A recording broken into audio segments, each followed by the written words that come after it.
guys, Robotnik here, back again. How's everybody doing on their end? And, well guys, welcome back to another movie review. It's been some time since I did a movie review, but today I was actually I went out and checked out a movie I've been wanting to see, and it's kind of surprising to me a little bit, that because it's based off of a video game property.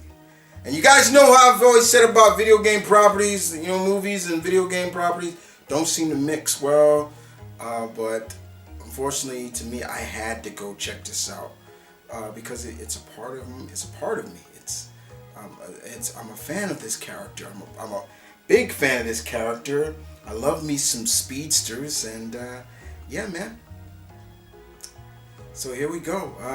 We're going to talk about Sonic the Hedgehog. I saw it today, and I'm glad I finally got to see it. And let me just come out flat out and say it, guys, straight. I loved it. I loved it very much. It was such, I wouldn't say a shock, but it was such a good movie of just the emphasis. It felt, especially when it came to Sonic, it felt like a superhero movie because you're kind of getting somewhat of his origin in a sense. I know this movie's been out for a time, but like I said, I've been so busy and things like that. And I also had a big family reunion not too long ago, so everything was just, I couldn't get to the movies as much, but I got to finally see Sonic the Hedgehog, and I loved it. So when I talked about, when I'm saying that it felt like a superhero movie, this movie gave us more of an indication of what I loved was just explaining some of Sonic. Like when we look at Sonic throughout the histories of cartoons and the games, he kind of has like this attitude, like he's got an attitude or things like that. But it's never really gone into details of why Sonic is so fast. What gives him his super speed? Like, why is he that way?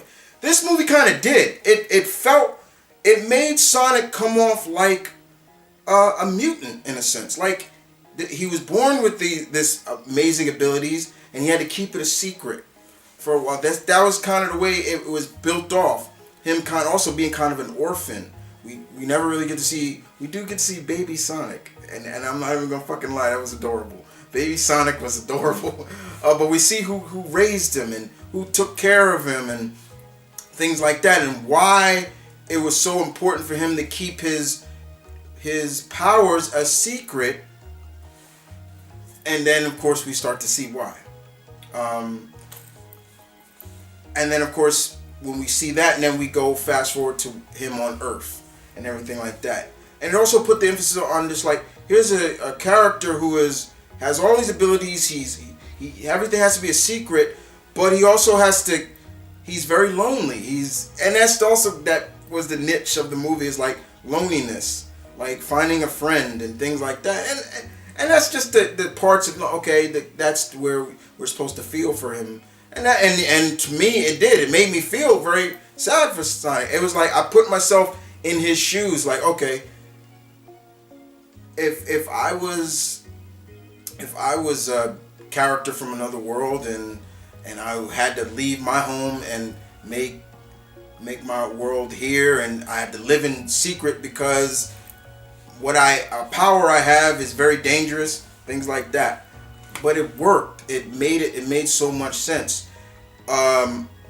Even the new design of thank you for that.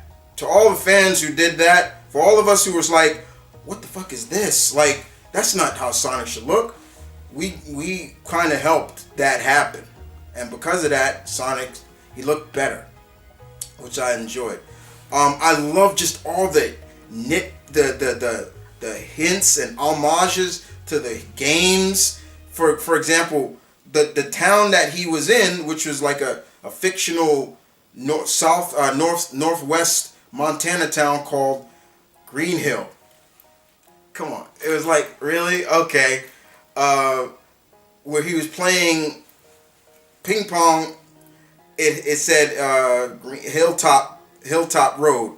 It was like there was a scene where he can't spoil too much. I still don't want to spoil it, but there was a scene where he got hurt and all his coins went flying everywhere. It's like, oh my god, like it was so good, and just the dynamic between him and James Marsden, character, which he called Donut Lord, because Sonic was spy on all of them, and he was like, he's Donut Lord. His wife was called Pretzel Woman because she he felt like she bends, she has no bones. Sonic would watch movies. Well, nobody knew he was watching them with them, like Keanu Reeves. Speed. He loved Speed. He read entire run of Flash. Stuff like that. It was like I could see Sonic doing this. It was so cool. And then you enter the fact of there's more to his power than meets the eye, and they kind of put more incorporation of it's also an emotional thing. Like I thought that was a really interesting touch. Like him he was already fast, but then when he turned it up more, like if he was at 8 and he turned it up to 10, you could, him doing the spin dash and everything like that, there was a reason for it, and I liked that. I love the scenes where you see from his perspective, him going fast. Like I love that when you see a speedster, like the world is slow to them, but he's moving things around, and okay, I'll just do the think and do this and that. Okay, let me put this here. I'm gonna put your underwears on this, and then next and then everything speeds back up, and then everything. I love stuff like that. It was fun. Ben Schwartz, who voiced the character, I didn't mind Ben Schwartz voice acting Sonic. Ben Schwartz is also he also voices one of the, I think it's Huey. He voiced on the new DuckTales, which is fine. But would have been a kick is if they got Jaleel White to come back to voice that character. I'd have been like, that was really like, oh yeah, they did that. Then there's Jim Carrey as Dr. Robotnik. Wow. It felt like old school Jim Carrey. He looked like he was just having so much fun as this character. And there was even a scene in this movie where he paid homage to some of the great physical comedic actors. There was a scene where he was trying to diagnose one of Sonic's barbs, because he is a hedgehog. And next thing you know, he's just running some tests, and then he's on this treadmill, and there's a dinosaur chasing, and then he stops, and the dinosaur chomps down, and he looks like he lost his head. And I'm like, wait a minute, I know where he got that from. I'm like, Dick Van Dyke. And then all of a sudden it's funny, and then all of a sudden even then I was watching interviews with him. He even admitted, yeah, I got it from Dick Van. I was like, God, I knew it. Like, it was stuff like that, but it felt like old school Jim Carrey.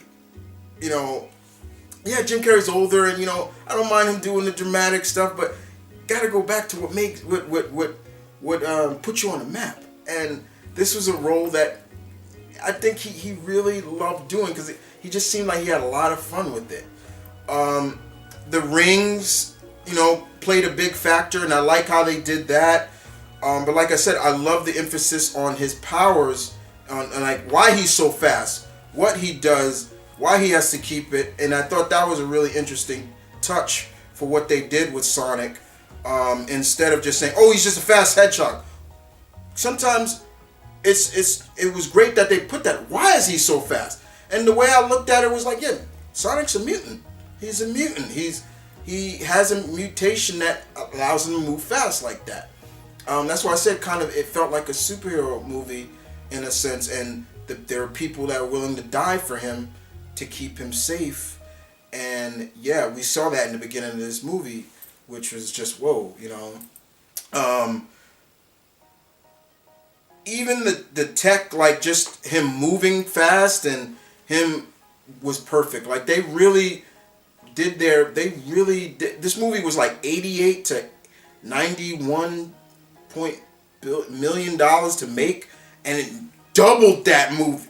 That's why I'm also happy. It's like it doubled the budget it took to make this movie, breaking that. I think it's now the highest grossing movie, second highest grossing movie based on a video game in years, and it's like it did what it needed to do. Take that, Mario. No, I'm sorry. No, I'm gonna take that, Mario. But it did it. It really did, and just the pacing of the movie was good, you know, and I loved how we saw Sonic get his traditional red and yellow or red and white sneakers. I thought that was cool. Like, even in the movie, we saw like Sonic lived in this cave, and he had all these different items and things like that, and that's how he kept secret. But then we saw like his shoes. He had like different types of sneakers on. Like one was this, and another one was that. And being that he's moving so fast, you know, you saw like the emphasis on his feet, like how much like pain was putting on his feet. So I was like, okay. And then of course we saw where he gets his traditional red sneakers, and it worked. It was just like, okay, I love that. That was so much fun and so intriguing to see. And when we got to the final battle between him and Dr. Robotnik, which Sonic started calling Eggman, which was hilarious. Like he would call him Eggman. I was like, it worked. It felt like the classic game. Like when he would. It really did. You could see that directors and producers, they really was like, okay, we're going to make sure we pay homage to this franchise any way we need to. And they did. They really did. And it came out so well and so fun. I was sitting in the theater I was just sitting there like, I know where they got that from. I know where they got that from. It was so cool. And how he beat Dr. Robotnik even made it was like, okay, it was cool. It was cool. I had so much fun with this movie, guys. It's hard to go into detail like in terms of like the plot, because the plot alone, like I said, basically the plot was simple. Sonic left his home to be safe on another world, but then he does something that draws the attention, and next you know, this happens, and the government sends Dr. Robotnik out, who's just batshit crazy and egotistical and out of his goddamn gourd. Like, there you go. And then we get it, because there were scenes where Sonic and Dr. Eggman were flying through the pyramids of Giza. Dr. Robotnik was causing so much collateral damage just trying to catch Sonic at time. Like, he blew up the Sphinx. I'll spoil everything. He blew the Sphinx up. Shot his head right off. I'm like, well, there goes the Sphinx. How you gonna explain that? Like, and you know, it was crazy. But you know, traveling from San Francisco to the Great Wall of China and everything like that, they were paying homage to different areas that we've seen in Sonic games. And that was one of the things that I loved, is just like how much this movie paid homage to different Sonic franchises. It was so cool and so wonderful that it just put a smile on my face. It was just like, yes, I liked it. Yes, in some ways people would say, well, you know, it focused too much on Sonic interacting with humans, or there was still too much on humans and things like that. But it worked. It worked. It worked so well. And then by the end of the endings, the post-credit scenes, you know, from where we see where basically what Dr. Robotnik, what happened, where Jim Carrey really gets the look, like what happened to him, why he went that way, was fine. It was cool. And then the ending of seeing another certain character come to Green Hill, Montana to find Sonic. I was like, oh, I'm like, there he is. Like, and having the same voice actress who's voicing him now do it. I'm gonna. It was mild. It was Tails. Tails. It was at the end of the movie. You saw him, and he's like, my calculation. There he is. He's here, and you just see him jump off a cliff and spin his tail, and just flew off looking for Sonic. I'm like, okay, so if they're planning on a sequel, Tails is gonna be in it. I was sitting next to a guy who was like, wait, no Knuckles? Like, where was Knuckles at? And I'm like, well, I guess I could spoil this too. The beginning of the movie, you did get to see the echidnas in it. You get to see Knuckles' people, and they were trying to capture, Sonic. So if Knuckles is in it, they may make Knuckles a villain in it, like, because his people were trying to catch Sonic. And it was just like, I was like, wait. Once I saw who was chasing him, Baby Sonic. It was Baby Sonic they were chasing. I'm like, okay, like, why is Knuckles' people trying to catch Sonic? And the who protected Sonic, it was just like, oh. But yeah, it was a lot of fun. I had a lot of fun with this movie, and it just put a smile on my face. I was just so positive about it. I was just like, after everything that's going on right now, I'm like, I'm trying to just stay positive. I'm not trying to think negative about anything right now. I'm trying to push the negativity out and just think positive. And seeing this just had that positive effect on me. I loved it. It was just fun. It was a fun movie, and I'm glad I went to go see it. I hope they do a sequel. I think James Marsden said he has signed multiple contracts for possible sequels. So I'm like, okay, I am, whatever they do, I'm ready. Sometimes that's all it takes. It just takes time, like time and effort. If you get the right people to back up a project and works, it can work very well. And what my biggest thing about this movie, which I really enjoyed, was the emphasis they put on Sonic, his abilities, why he's so fast, and I thought that was perfect. Because they never really explained that in any of the games. Why is this Hedgehog so fucking fast? Why? They kind of did, and it was brilliant. And the I Run, which was the hit single for the movie, which was Wiz Khalifa and all them. I loved it. I thought that was I was like, oh, I like this. I Shazammed that shit real quick. I was like, what is this? Shazam, boom. I was like, okay, add that to my iTunes because I liked it. It was cool. It was good.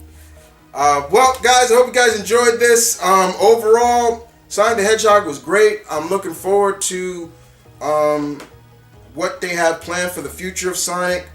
Does this now give me more hope for that we'll get more good video-based adaptations? I'm 50-50 because once again to me it's going to take the right people and the right balance. This felt like they had the balance. And I'll end it with that. Hope you guys enjoyed this, guys. I'll see you guys next time. Peace, one love, stay tuned, keep it real, stay positive.